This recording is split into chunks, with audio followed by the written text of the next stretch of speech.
So, wow, that's really loud. So I usually like to kind of get a feel for the audience before we sort of jump into the presentation. How many of you are still coding like every day right now? Awesome. OK, good. How many of you have built more than one app? Awesome. OK, good. So this is going to kind of give you an idea of where LinkedIn started. I started at LinkedIn about 3 years ago. And just to kind of give you a little background on myself, so you have an idea of where my history comes from. So as you attack me with questions and why I did what I did, you'll have an idea. So before I was at LinkedIn, I used to run WebOS at Palm for all the application development there. So big HTML5 JavaScript fan. And you will see as we go through here. So I usually like to start off with talking a little bit about our culture and how we like to build software. This is really important because these principles effectively guide all our technology choices. And I'll explain that as we're going through. I'll explain why we make these choices. So first, we are completely focused on simple. We are the cult of simple. And people always say, well, what the hell does that mean? What is simple? We've tried to break it down. So one, simple's fast. This is very easy on the product side. People say, oh, yeah, of course, you want it to work fast. You want it to launch fast. You want the next screen to show up fast. But this actually is also how we look at everything we do. We want our builds to be fast.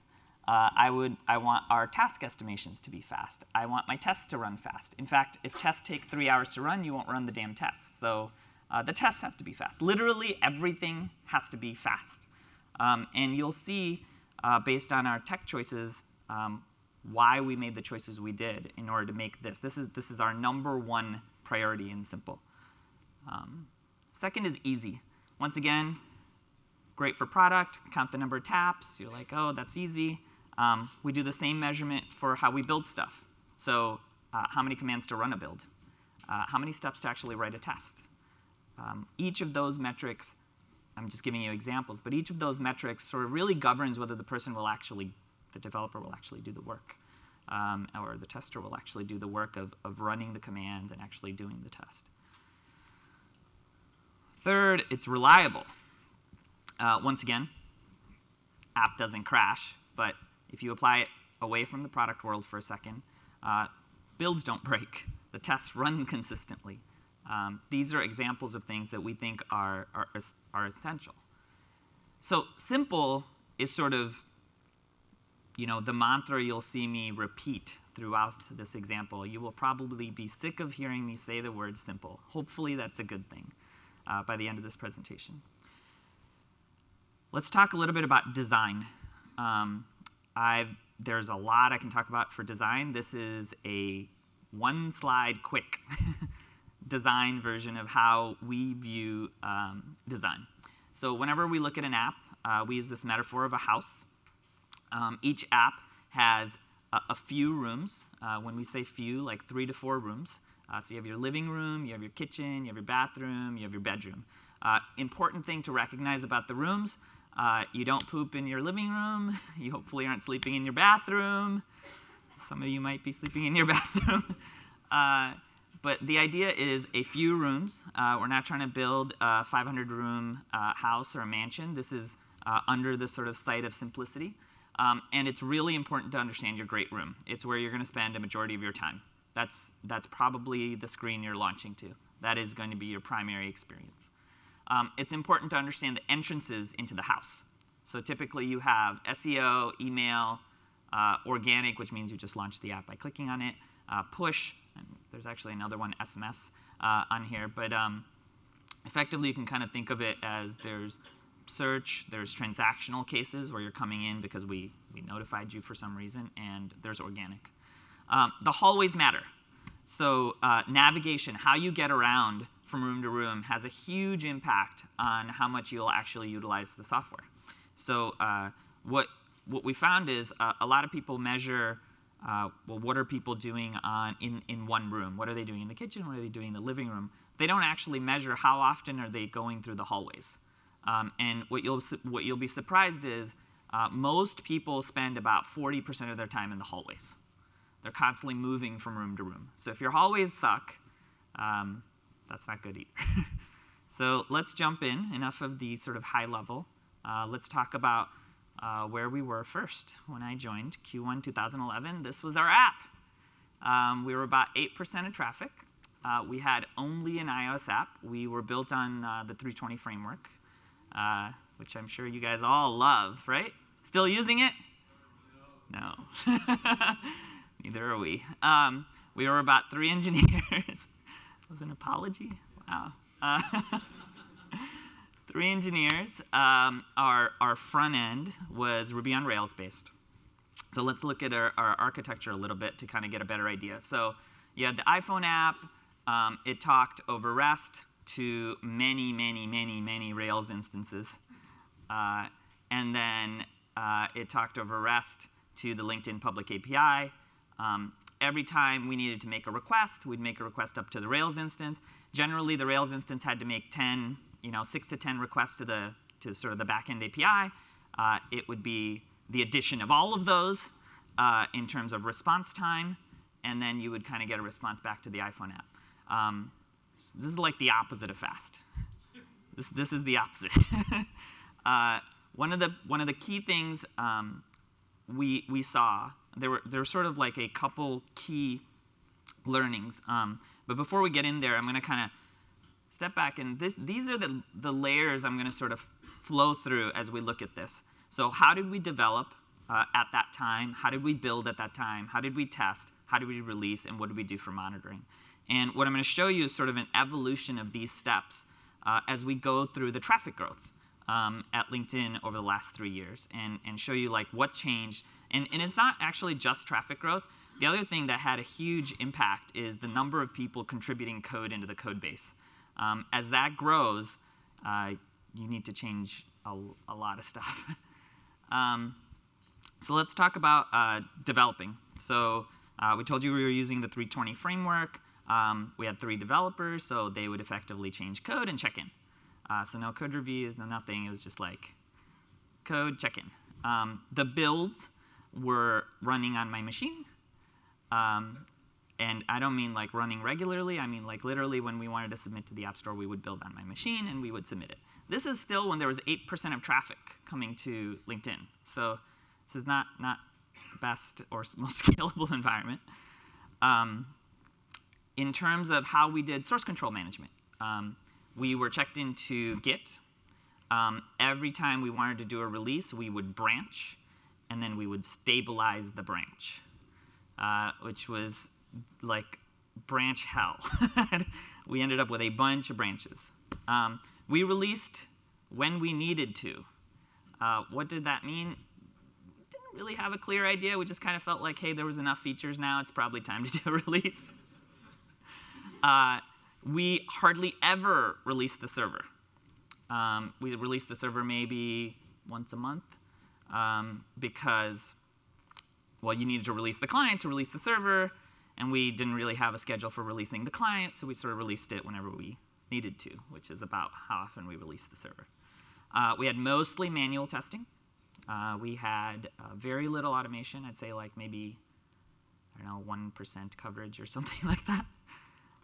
And we monitored effectively 4 metrics. QPS, which is the number of queries per second coming in, the CPU utilization on the server side, the memory utilization of all of those Ruby instances, and the size of the queue server, the queue. So what did we notice? What was some of the key things we noticed and we said, oh, we got to change this? Well, we noticed a couple things. First off, we noticed that the app is made up of a series of screens. And the server does not understand that at all, right? The server is effectively just giving back data. It does not know that the screens exist. We saw that there was many small requests coming from the app. Oh, the arrow's the wrong direction. Coming from the app to the Rails servers. And generally what the Rails server was doing was it didn't have any of the controller or view logic in it. It would pretty much just make requests to the back end and wait. And then when it got them back, it would then send them back to the client. So effectively just an aggregator at best. So not very CPU intensive. The CPU utilization was really, really low on the Rails servers, but we still had hundreds of processes, even though we were not using the machine at all. So we said, OK, well, what can we learn from that? Well, a couple things. One, we only had an iOS app, so that's not great. We needed to go multi-platform. We actually had to get to Android. We had to get to mobile web. Why did we need to get to mobile web? It's a really good question. A lot of people ask me now, current mobile developers ask me, do we really need to build for mobile web? And for us, the answer was yes, and that's specifically because of the entrances to the houses. Email is still the #1 most used application in terms of on the client. If you look, I think the most recent metric I saw was like 28% of hours spent are inside email. So people still click on email, and then they show up in mobile web. You can do a deep link approach where you say, oh, I'm going to deep link into the application. Problem is you're making the assumption the person has the app. And at that point, when we have 8% of traffic, most people didn't have the app. So mobile web was a critical necessity. 2, we wanted actually more server control. Every time we had a new update type that we wanted to show in the stream, we had to do a client release. Every time we had a new field on the profile we wanted to show, we had to do a client release. Every time we invented a new message type we wanted to show for communicating between people, we had to do a new client release. So we needed more server control. We noticed we have too many rooms. I don't know if you saw the 320 thing. There was, I said, few rooms, and then there was 12 rooms. So it's like the opposite of simple. We knew that we needed an I/O-friendly server versus having something that's more process-specific, like Ruby. We needed to reduce the manual testing so we could release more efficiently. And I already talked about needing support for the email entrance. So let's talk about what happened. This was about 6 months later. Now we're at 13% of traffic. We launched iPhone, Android, mobile web. We're like, go HTML5 all the way. We're at 10 engineers. We did this because we're like, well, we have to build for all 3 platforms, 3 being iOS, Android, and mobile web. And we said, let's go. One of the key things that we did was also switch from Rails, which was a process-based system, to an evented system. We switched to Node. The main reason we did this switch, as I explained to you, is in an evented system, you can make many parallel requests. They aggregate, and they come back. You generally are taking as long as the longest of those set of requests. And you can even have sort of drop-off. You can say, I don't care about this one, or I do care about this one. It starts to go down this sort of speed route. So let's look at what our architecture looked like now. So we still have screens. Now we have node.js at the back end. One of the key things to recognize is the screen-based JSON. So we moved away from classic resource-based objects that are coming back. So for example, we'll take a very simple example. When you typically send like a list of connections down, list of contacts, in sort of the old model, we would send down first name, last name, title, those sort of attributes. Now we are sending something different. The next slide is going to show you what the screen-based JSON looks like. Second thing we did is before you would retrieve things like give me a list of connections, give me my profile. We went to actually a screen-based model instead. So each screen has a request. The server is responsible for retrieving all the data required for that screen, formatting it in terms of getting it into presentation models that are specific to that screen, and returning it. So what does that look like? What does a screen-based JSON look like? This is what it looks like. So we have a template type. Not one, just happens to be a random sequence that we used. We have time, but notice the other parts. It's header, it's footer, it's ID. The benefit you get here is that it's updatable on the server. So what is updatable on the server? What we can do is if we have a list of your stream, you have a list of entries, or your profile, which is a list of entries, one of the things we noticed is every screen, literally every screen outside of games that were in the LinkedIn application were effectively a list or a sequence of entries. And we wanted an easy way to be able to get data down where we can insert new entry types. So if somebody invented a new update type, they don't have to learn the schema of that. They just say, OK, I'm going to map that to this header, this footer, boom, something shows up. The second thing is sorting was controlled on the server side finally. Why is this important? For relevance. You want to apply any sort of relevance filter and actually use your backend to be able to provide the most ideal layout. If you're doing all the sorting on the client side, that creates a pretty big issue if you're going to utilize your metrics data to do relevancy. So second big thing is sorting. So what changed in terms of our develop, build, release? And I'll talk about the test and monitoring in a section because that actually changed pretty big. So we're still 10, so we're just kind of checking into the code base. No big difference there. We still are branching on the client side. We're branching so we can stabilize the build before we ship out. But now we have Hudson. We actually moved the build off my damn machine, which was great. And we are building on each check-in, which is good. The server, because we have the ability to update the client with these new types, is now releasing 2 times a week, which is faster, right? That's one big goal. But we're still releasing the client when needed. We don't really know when needed is. We kind of are figuring it out as we go. So let's talk about test. What happened with test? Well, we moved away from manual, not completely. We still have manual testing. But we said, OK, for each screen, we're going to write tests. And so we did a screen-based automation. So usually, whenever you're doing automation, you really want to have a clear idea of a definition of it's good enough to ship or not. So our definition was how many screens were covered. We also had unit tests on the server side. And we said, oh, OK, we'll use code coverage and say, like, that's the definition of it's good enough to ship on that side. We also did layout testing. So it's a very simple thing. It would just take a screenshot as it went through the automation tests, and then it would compare the screenshots against the last run.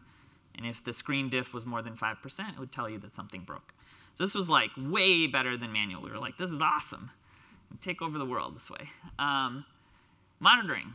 We said, well, maybe we should monitor a few more things. We added Keynote, which is a company that does performance monitoring. They actually have a bunch of devices all over the world. They sort of tap sequences of stuff on your app, and then they give you sort of performance characteristics. We added about 30 server operational metrics. So error rates would be a nice one outside of just QPS. Distribution of where they're coming from, average response times, average latencies. So we added a few more sort of metrics. We finally had, if the client crashed, upload the log to our server. And a person manually looked at all of the logs once a day. And we tried to figure out if there was anything wrong. Surprisingly, he never found anything wrong, because it's really hard for a person to look at thousands of crashes a day and pattern match. So that was not very successful. So some things that we noticed. One, branches were killing our productivity on the client side. And once we were up to about 15 engineers, 10 to 15 engineers, and you had multiple branches, they were all at different stages, people were constantly trying to do merges between the branches, we started to just run into branch hell for us. The testing was not telling us when to ship. So what was really interesting is we had all these automation tests. We had 80% of the screens covered. And then I would ask my QA person, OK, so the test passed, we're ready to ship. And they're like, no, I need 2 days to just kind of walk through it. So then I'm like, well, what's the point of the tests that we wrote? So although we had done a lot of coverage, this was the same on the unit test for the server, although we had done a lot of coverage, nobody was comfortable shipping. And that's actually the goal. The goal is to get fast. The goal is to make shipping better. And so that was actually a serious issue for us. So although we could insert new items in the stream, we couldn't control flow. So let's say there was a new item. Let's say there was a new item called a company update. And it streamed in, and when you click on it, you want it to take it to the company. Well, how do you do that? Because there's no link, right? You can insert new types, but you can only take it to the original places. Flow was not there, right, in terms of if you think about website design. And guess what? You need more platforms. And you'll see this repeated over and over. It still hasn't changed. We need more platforms. We keep adding them. This is a constant need you'll see. So let's get to Q1 2012. We're at 19% of traffic now. We now have iPhone, Android, BlackBerry, mobile web, Windows 7, iPad. We're still like, man, HTML5 is awesome. We're up at like 16 engineers. Node.js is still working out great for us. And this is actually a critical decision point for us, because what do we do with the tablet server? What do we do with tablet? One thing you can do is you can take the phone app or the phone server and say, well, it's also going to serve tablet. So what that would do is effectively, since we had designed the phone server to work on a per screen-by-screen basis, either you'd have to say the tablet works exactly the same, has the exact same screens, because that can be the data, or you have a bunch of if-then statements all through your code that says, if tablet, do this, if phone, do this, if tablet, do this, if phone, do this. So we made a very clear choice to not do that. We said we want one server per app. OK, well, now what's an app? This is what an app. This is our definition of when do you have an app. So you have input and output. Your input is your touch or your keyboard. Your output is large screen or small screen. And if you have a touch large, that's a new app. If you have a mouse large, that's the website. If you have a touch small, that's the phone. I haven't seen a mouse keyboard small, so we haven't done one for that. But anytime we're in one of these different boxes, we will start a new server. We will start a completely new box because the user experience can be optimized for that experience, for that input-output experience. So we added one other thing, the screen-based JSON. We developed it. We added a link type. So links, you can actually have a link type, and you say, here's the type, and here's the ID. I don't know why we didn't use URLs. But apparently, when we invented it, we said, we're going to reinvent URLs, but not use URLs.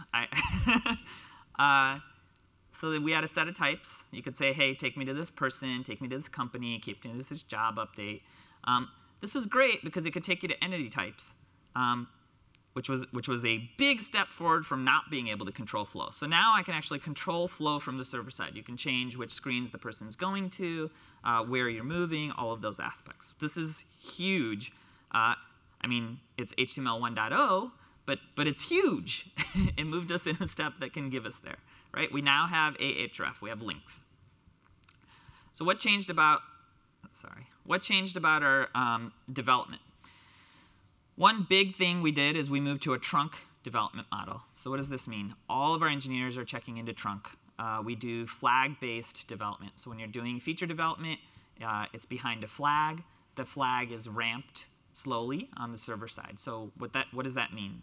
When the client first connects up to the server, it gets back from the server a list of flags and whether or not it should have those flags on or off. Deciding whether those flags are on or off, completely decided by the server side. So depending on the user, depending on the, whether you want to ramp it to 5% of traffic, whether you want to ramp it to 100% of traffic, you would sort of enable and disable features. We finally had code reviews, right? We're almost at 20 engineers, 20, 16, 20, I don't remember exactly, engineers. We're finally starting code reviews. Probably not the best way to be doing it, but adapting as we go. And we're doing this on every check-in. Sorry, I keep hitting the wrong button. Let's talk about what happened to the release. So on the server side, now a couple things really changed. Actually, let me forward and come back. Let's look at what we did for the test, right? So I told you the purpose of testing is to kind of tell you whether or not you're ready to ship. So the goal is to release without manual validation. So we went from specifically just unit testing to route-based testing. So the definition of coverage changed to how many of the routes are tested. The routes being literally your endpoints, as opposed to how much code coverage did you have. Because the code coverage wasn't actually giving us confidence. It wasn't giving us confidence in shipping. So what we did is on the check-in, it would actually run the route tests, and it would give you an idea of what percentage of the routes were covered. If the percentage of routes covered went below 95%, you couldn't check in. And so people are like, well, that's crazy. How does that work? And how can you make this fast, right? It's going to take for freaking ever to run all the routes and make it fast. Nobody's ever going to do it, and I can never check in. So we had VCR. VCR is a really simple service. I mean, there's tons of proxy servers that do this, so you could build one or you could use one off the shelf. We pretty much run the route tests against the phone server. This is not at the UI level, literally route tests against the phone server, running against the LinkedIn public API. The VCR captures them, and it records it. And then you can say run it in playback mode. So when it's run in playback mode, there's no latency, there's no potential like it's not going to work or any of those aspects. It's a consistent environment. So all of the tests, we run everything in Node, which also is asynchronous, which means the tests run asynchronously because it's a stateless server. So all the tests run in about 500 milliseconds, which is pretty fast. It's about 1,200 tests. So once it was that fast, people didn't care anymore. So you'll notice the speed thing and the fact that it happens as part of the check-in, it's easy. They don't even have to run it. Made a huge difference in them being able to actually utilize it. The other thing is whether it's reliable or not, whether the tests worked consistently. It's also happened. Effectively, once you get it up to 95%, people don't want to break the test. Consistency sort of comes as a result of that. So let me go back. So what did that do to release? Well, it went from, on the server side, from 2 times a week to 2 times a day. And the client releases actually, surprisingly, started getting more regular. They got to about a monthly release cycle.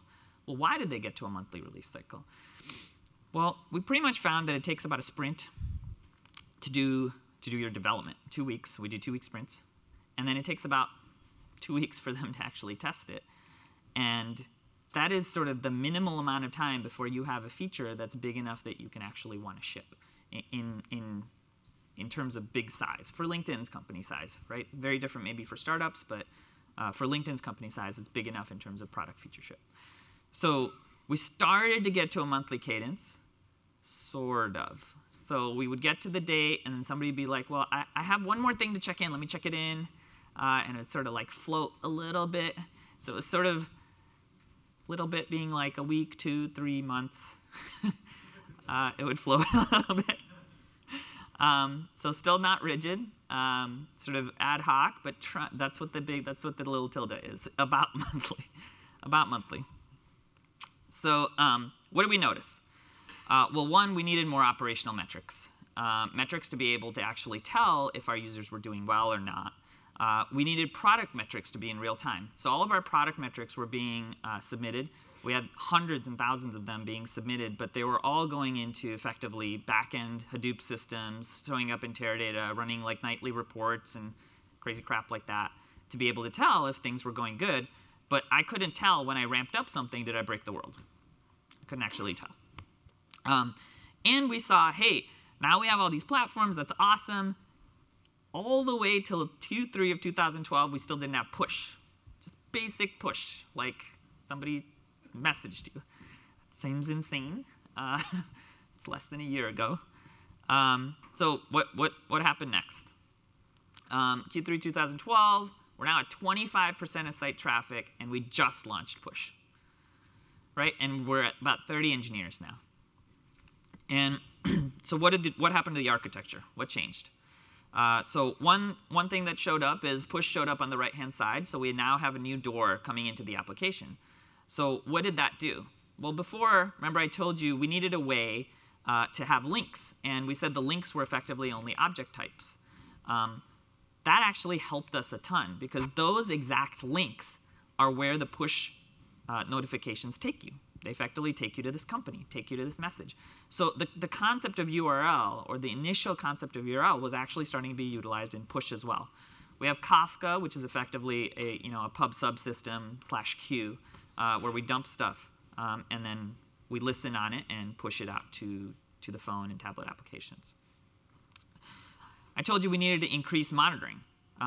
So the product metrics, there's about 500 of them, which are actions. Pretty much every click and page view are now real-time measured, which means they show up and we compare them week over week on a constant real-time basis. So we can tell when we ramp a specific feature up, right? Because we're doing feature flag development.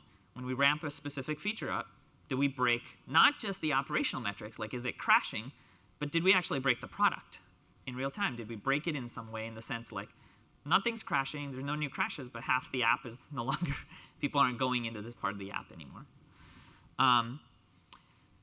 The other thing we found is that the product metrics actually were a great way for us to measure performance. So I told you want the app to launch fast. You want it to go screen to screen fast. Each product metric naturally has a timestamp. Almost any of you are probably doing this already, as most of your product metrics probably have a timestamp because you're doing flow analysis to see the sequence of steps that people are going through. So utilizing it for performance measurement was actually kind of unique. We added route-by-route operational metrics. So what does that mean? So I told you, we have a few hundred routes. Each route has its QPS, its error rate, its latency, and all of those aspects. We also added client route metrics. So what does this mean? Every time a client makes a request to the server and it gets the response back, it keeps track of how long that was and whether it was a success or failure. And then on the next request, in the header, it piggybacks the information about the previous request. The benefit of this is that now I'm getting real performance measurement. I'm not utilizing Keynote to sort of pseudo do it from some data centers in different places or labs. From my users in their actual environments, international, I'm starting to get an idea of what the performance is like. And we finally added a real-time open versus crash metric. This is a super simple metric. You launch the app, it keeps track of the fact that you launched the app. When you background the app, it keeps track of the fact that you backgrounded the app. If we see that you launched the app, but we did not background the app, you probably crashed in between.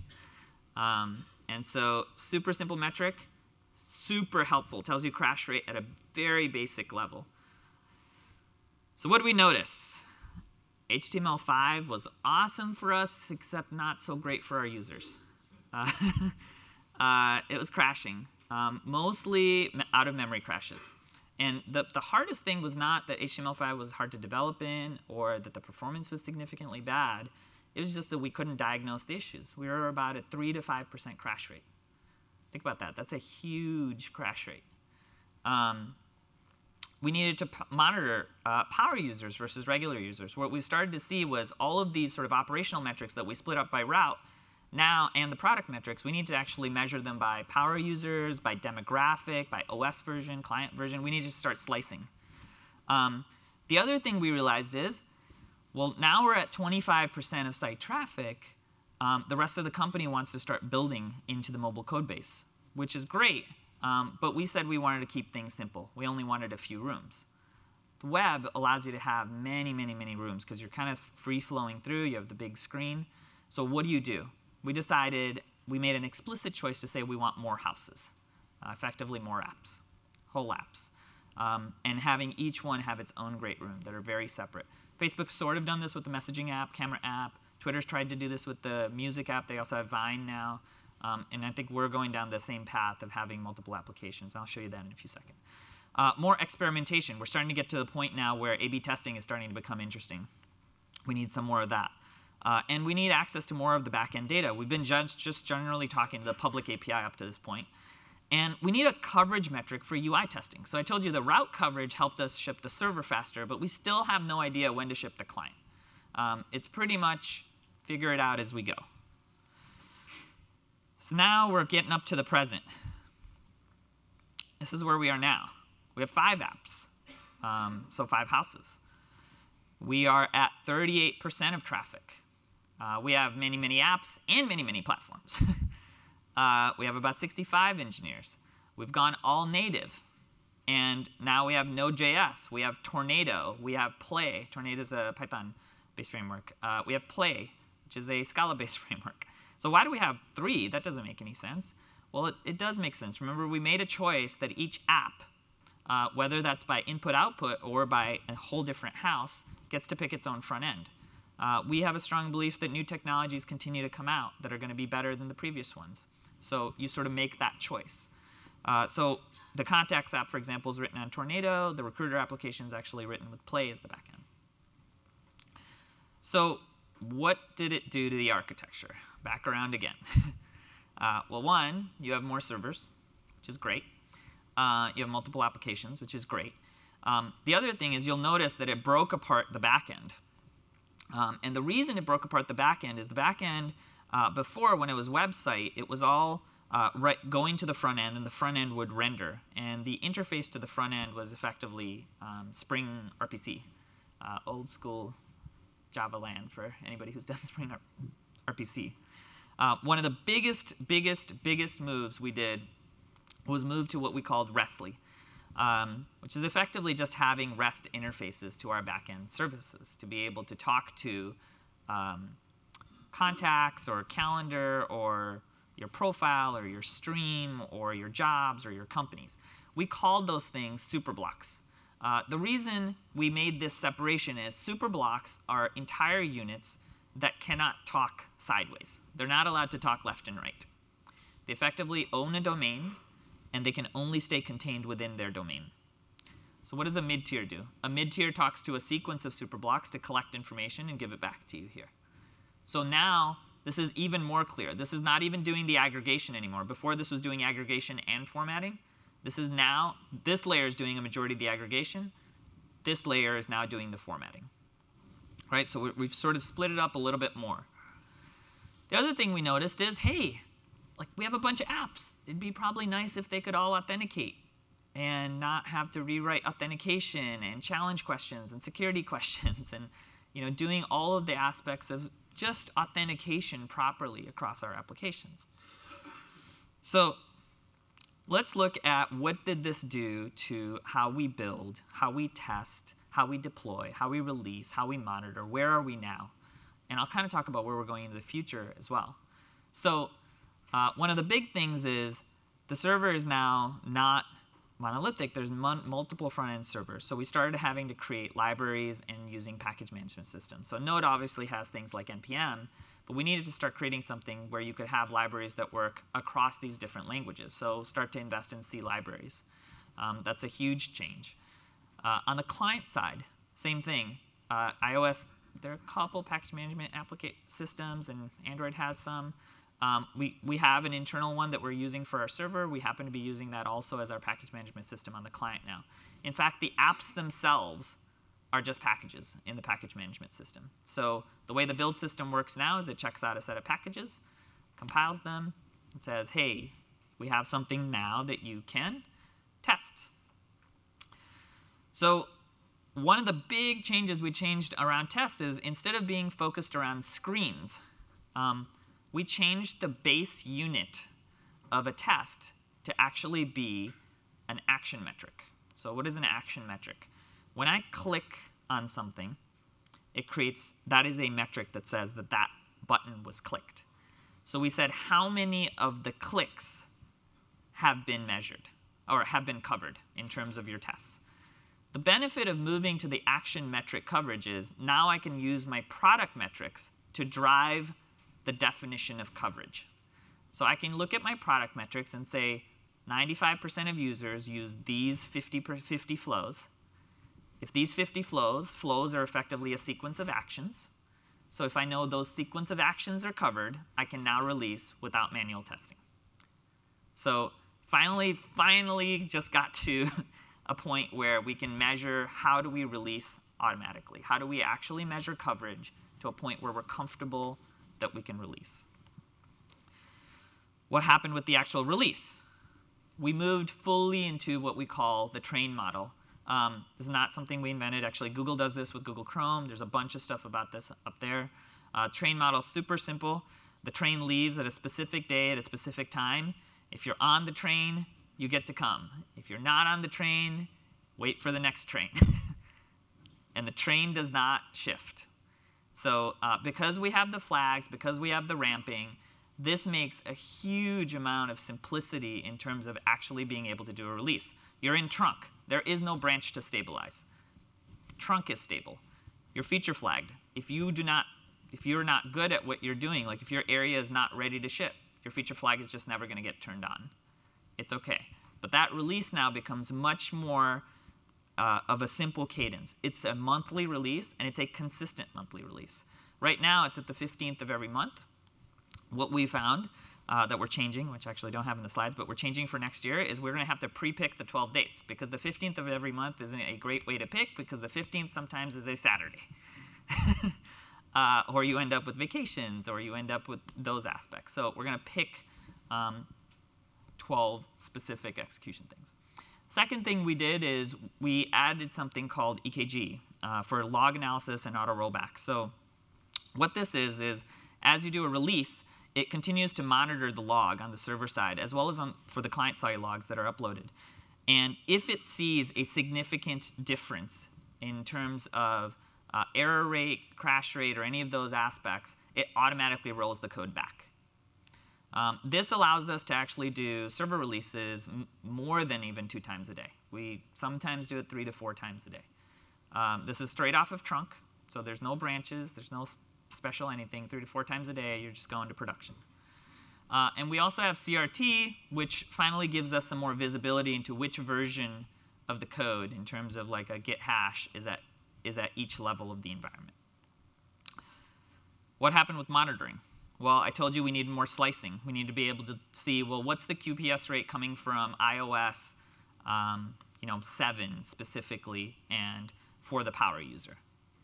Those metrics on a week-over-week level help us in real time being able to tell, like, oh, these people are having issues or these people are having issues. And so we know what to do. We also have auto alerting, which means it monitors those graphs, all these metrics that are emitted, and it measures things like standard deviations from week over week. And if there is a standard deviation from week over week, my phone will start beeping. Most people's phone at LinkedIn will start beeping. We actually created something called I think it's the Nagarator or something like that, which effectively it will beep the person who's on call. If that person doesn't respond in 20 minutes, it will beep his manager. If that person doesn't respond, it'll beep his manager, and it will keep going up the chain all the way to our CEO. So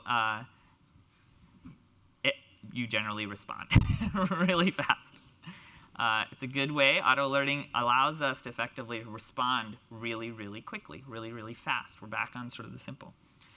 So now what did we notice? Well, now we have a bunch of apps. We have a way to build. We have a way to develop. We have a way to test. We have a way to deploy. We're moving. Generally, it's pretty easy to build, develop, all of those aspects. But we're starting to realize something about mobile. Mobile's actually changed again on us. It's changed on us in the sense that there are so many apps out there that people are not able to know when to launch an app and when to go into the application. So one of the things we've started to realize is there are applications that already exist that people use all the time. And we need to become in context in those apps. So we launched Intro just yesterday or day before yesterday, which was showing up with profile information inside the Mail app. That people use the Mail app a lot. People use the Calendar app a lot. There's building a separate Calendar app. Android gives you tons of flexibility to insert yourself into the Calendar app. Facebook did this with Facebook Home and the chat bubbles that they came out with. These are ways to insert yourself in context as opposed to constantly trying to get the person to launch your app. There's a big shift for us that's going to be coming. Second thing is intent to inference. The web has always been in a model, as well as even apps on mobile, to be focused around intent. I have to think to myself, oh, I'm going to launch the LinkedIn app.